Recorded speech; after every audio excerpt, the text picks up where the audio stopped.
Bonjour Guillaume. Bonjour. Donc, nous sommes en compagnie de Guillaume Garnier au salon Festivif de Monéto, édition 2025. Donc Guillaume, vous avez fait une BD sur Giroud et c'est le tome 2.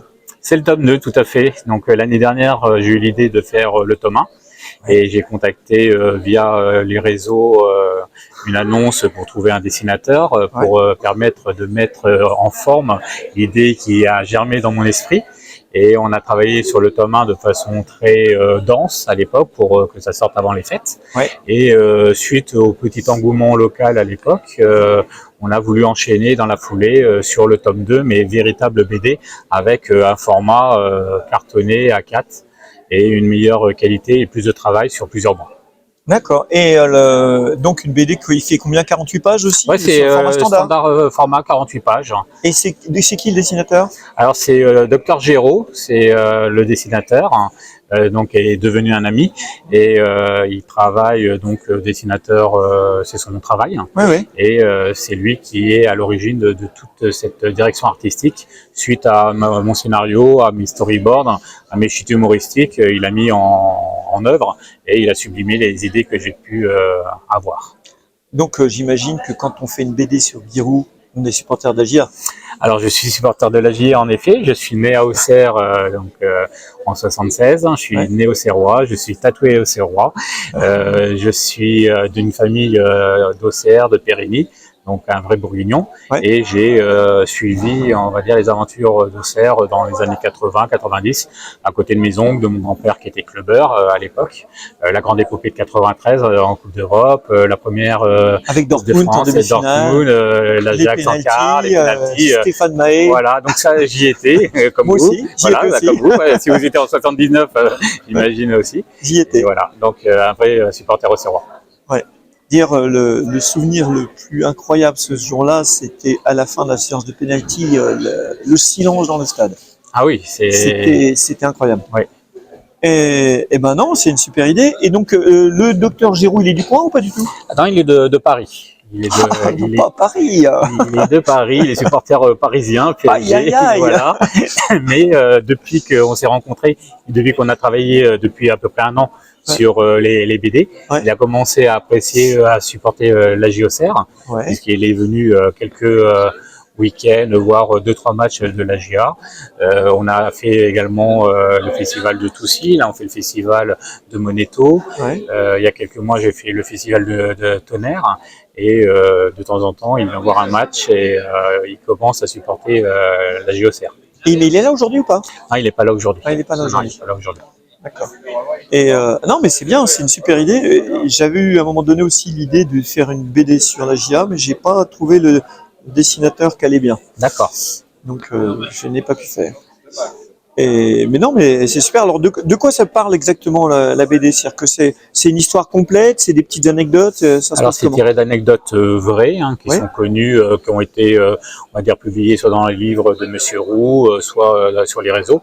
Donc anecdotes vraies, connues, publiques. Et après, à partir de là, je me suis creusé la tête et on a échangé avec mon dessinateur pour trouver des chutes humoristiques. Voilà le concept. Le premier tome retrace les anecdotes les plus connues, la mobilette de Basile Boli, les boîtes de nuit, les compteurs kilométriques. Et le tome 2 a des anecdotes un peu moins connues, plus travaillées avec des chutes humoristiques un peu plus fortes. Et est-ce qu'il y avait l'anecdote du journaliste de Téléfoutin qui avait été mis dans les temps? Non, je l'ai pas mis. Non, j'ai pas. C'était pas Matou, Hervé Matou, non? Je crois que c'était Hervé Matou. Après un reportage sur Klinsmann et Pognier où. Ouais, où il n'avait pas été gentil. Il n'avait pas été gentil et Giroud n'avait pas trop apprécié. C'est ça. Il avait interdit de ça pendant un an à peu près. Ouais, il faut pas le chatouiller, Guy. Oui, c'est ça. Et non, mais c'est très bien. Et il est prévu un tome 3?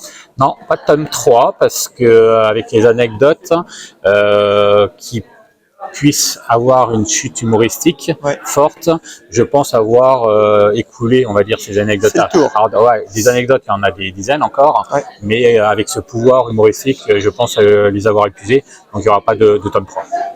Un autre projet, certainement, mais pas une suite à Super Geek. Donc un autre projet de BD. Ouais, on aimerait voilà, Et toujours dans les avec, tuyaux. toujours avec Dr Géraud alors. Ah, toujours, oui, on fait un binôme, on est complémentaires. Voilà, il dessine, je gère la logistique, la communication et les scénarios. Et de façon complémentaire, on arrive à sortir des produits qui montent en gamme. Entre le premier tome, qui était un tome artisanal et très rapide, là on est sur une véritable BD. Et le prochain projet, on aimerait même viser plus que le local, voire du national.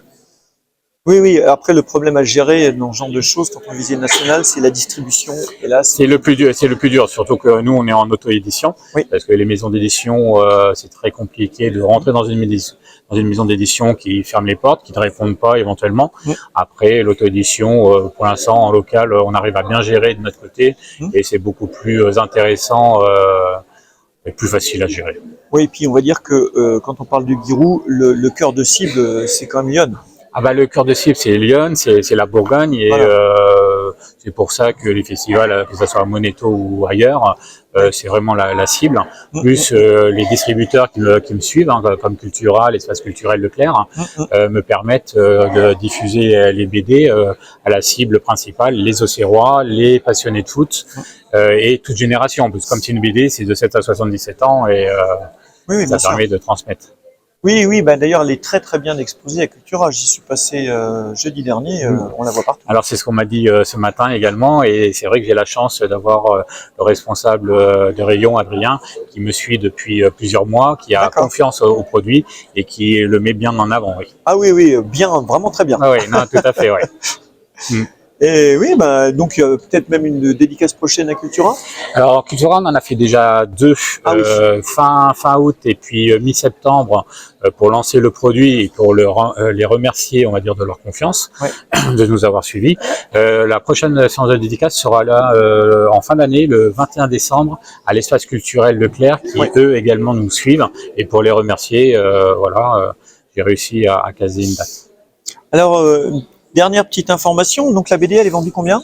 Elle est à 20 € TTC. Oui. Et le premier tome, où il reste quelques exemplaires à Leclerc, l'espace culturel, était à 15 €. Et à 15 €. D'accord, très bien.